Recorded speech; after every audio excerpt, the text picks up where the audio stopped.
नमस्कार, आप देख रहे हैं उष्मा की आवाज न्यूज और मैं हूं आपके साथ आदित्य।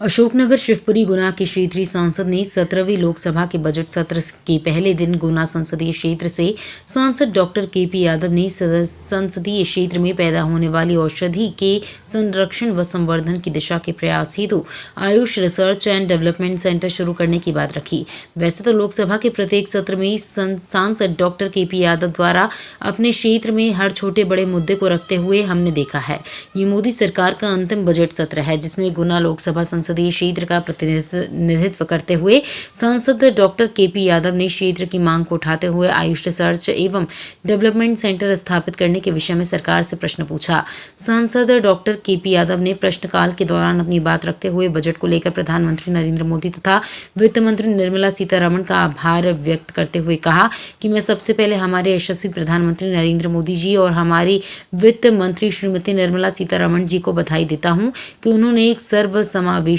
और आत्मनिर्भर एवं विकसित भारत के लिए जन कल्याणकारी बजट प्रस्तुत किया जिसमें समाज के सभी वर्गों के लिए प्रावधान किया गया है। प्रश्नकाल। प्रश्न संख्या 1 श्री कृष्णपाल सिंह यादव।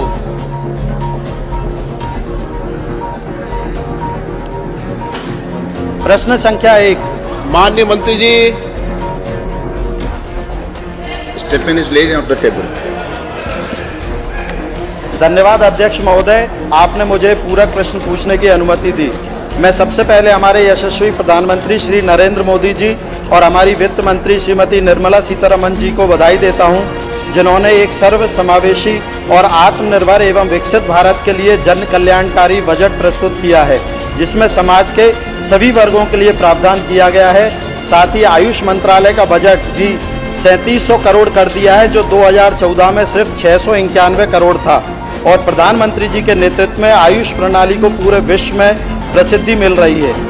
मेरा संसदीय क्षेत्र गुना के अंतर्गत 3 जिले आते हैं जिनमें 30% वन क्षेत्र है और जहां पर 35 से अधिक प्रकार के आयुष और वन औषधियां जैसे अश्वगंधा, आंवला, भृंगराज और गिलोय जैसे मेरे क्षेत्र के जंगलों में पाए जाते हैं। इनकी गुणवत्ता खेतों में उगाए जाने वाली औषधियों से अधिक होती है, लेकिन इन पर शोध की कमी के कारण इनका ठीक से उपयोग नहीं किया जा रहा है। मेरा माननीय मंत्री जी से प्रश्न है कि इन प्राकृतिक औषधियों की गुणवत्ता एवं उपलब्धता और इनके संरक्षण और संवर्धन हेतु सरकार द्वारा मेरे लोकसभा क्षेत्र में Ayush research and development centre शुरू करने की कोई योजना है और इसके अतिरिक्त क्या इन औषधियों को मंडियों में बेचने के लिए कोई निर्धारित खरीदी केंद्र स्थापित करने की कोई योजना बनाई जा रही है जिससे वहां के लोगों को इन औषधियों के उचित मूल्य मिल सकें।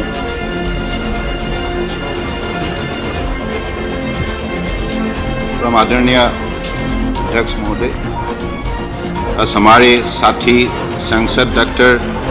कृष्णपाल सिंह यादव जी, उन्होंने जो सवाल की है मैं इनके लिए यादव जी को धन्यवाद देता हूं, क्योंकि आज आयुष सेक्टर को जिस हिसाब से देश और दुनिया में मान्यता मिली है और इसके मूल कारण एक ही है। पिछली 10 साल के अंदर परम आदरणीय प्रधानमंत्री जी के नेतृत्व में इस विभाग को, पहले विभाग हुआ करता था, उसको मंत्रालय बनाया गया है और साथ साथ में जितना भी बजटरी सपोर्ट का साथ साथ इंस्टीट्यूशन मैकेनिज्म, रिसर्च सेंटर्स इत्यादि को बढ़ावा देने के लिए जो भी परम आदरणीय प्रधानमंत्री जी ने सहयोग की है, उनकी निरंतर कोशिश की वजह से आज आयुष ने दुनिया में मानव समाज को अलग अलग रोगों से राहत देने का काम किया है और इसकी वजह से आयुष का क्रेडिबिलिटी, प्रोडक्ट हो, प्रैक्टिस हो, इसका क्रेडिबिलिटी बढ़ चुका है और इसलिए देश में भी जनता जानना चाहता है कि आयुष को देश के अंदर किसान और हर प्रांतों के लोग कैसे जोड़ सकते हैं और इसके जरिए हमारी नई पीढ़ी हो, किसान हो, उसके लिए उत्पादन के लिए का साथ साथ उपार्जन के लिए क्या रास्ता दे सकते हैं। तो इस सिलसिले में इतना ही मैं कहूँगा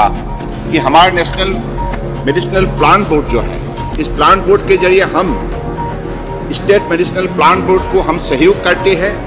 और किसान को भी हम ग्रुप ऑफ किसान को हम क्वालिटी मेडिसिनल प्लांटिंग के लिए सहयोग करते हैं और साथ साथ में ट्रेनिंग भी दिया जाता है और उनकी फिनिश जो प्रोडक्ट है आफ्टर हार्वेस्टिंग उनको कैसे स्टोरेज किया जाएगा, कैसे उसका वैल्यू एडिशन किया जाएगा, मार्केट लिंकेज दिया जाएगा, बायर सेलर्स मीट भी आयोजन किया जाता है। तो उसी हिसाब से हम किसानों को इस विषय पर बढ़ावा देने के लिए इसी स्कीम के द्वारा हम हमेशा मदद करते हैं।